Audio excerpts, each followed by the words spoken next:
Hello, and you join me inside the Chery Tiggo 7 Super Hybrid, or SH. Now I'm going to give you a quick look at the interior, get it out on the road for a test drive, and yeah, let's see what it's all about. So first of all, let me show you the interior of the new Tiggo 7, which this is my very first time in a Chery product.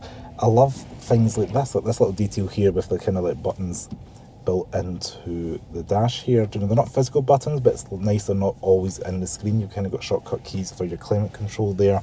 I've got this little bit here which you can pull over to minimise that interior there, and it's got this trim piece that's, I don't know, some sort of kind of plastic wavy line design there to hide like your phone.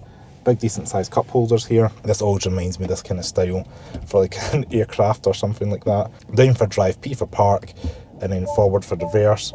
And you can see you've got your 360 camera there with a little 3D model, which I do believe these are powered by Snapdragon. That's why they're so fast and responsive.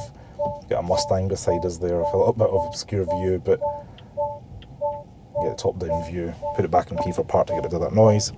Being hybrid and electric, we do have the HEV mode and the EV mode. I do like the fact also we've got a little scrolly button here for your volume, for your controls. And then under here we do have a little bit of storage, not lined with fuzzy stuff, but it does have like a little thing here for air. And then this is all kind of lined with plastic and a little bit of rubberized material on a light inside. Wouldn't be a Cars of Glasgow video with a glove box reveal. Softly damped, not lined with fuzzy stuff, but there is no fuse box in the way, so it does go quite far back, so that is fairly decent for families and that to put your storage and keep things in there. And this car does feel quite large considering the price point. You know, the base price is just under £30,000, and yeah, it's quite nice in here. Now, needless to say, this is not the base trim version. The base one's called Aspire, and this one is called the Summit. So that's why we've got things like the big glass roof, which does open, by the way, at a touch of a button. And look at all this switchgear, kind of black plastic. It looks quite fancy in person, and I imagine on camera. Little touch capacitive lights there, and the kind of frameless mirror there as well. So let's see what it's like on the road. Now you do sit up quite high in this vehicle. It's not as high as a Land Cruiser, but definitely higher than the smaller things like the Kia Sportage and that JQ J5 I was driving earlier on today. Turning circles, not too bad. The cameras pop up, which is good. It's a very smooth transmission, that hybrid. I do like that. Like, there's no engine stuttering in that there. And we're doing the same. We've got 564 miles of range with the 56 miles in the battery as well. So that's going to give you a bit of both there. Now, the Super Hybrid does use a 1.5 litre petrol engine with a DHT transmission. They're claiming around 56 miles of electric only range from the 18.4 kilowatt hour battery. The say 0 to 60 is about 8.5 seconds claimed in this car, with about 201 brake horsepower on tap. Now, the interior of this car does feature the 12.3 inch HD screen in the middle here with wireless Android Auto and wireless Apple CarPlay. And we've got a big display in front of the driver there, which is quite good because it's kind of monitoring, and I can see there's a big tractor in front of me that shows you a big kind of vehicle in front of you in the little screen there. Like all modern cars, it does have a whole host of safety systems like the beeping and boning for speed sign recognition, your eyeball detection and things like that, so it does alert you. You can turn some of that on and off in the systems if required. And then the right hand side here we do have some controls for the brightness and that of the screen, which are like kind of shortcut buttons, which is nice to see.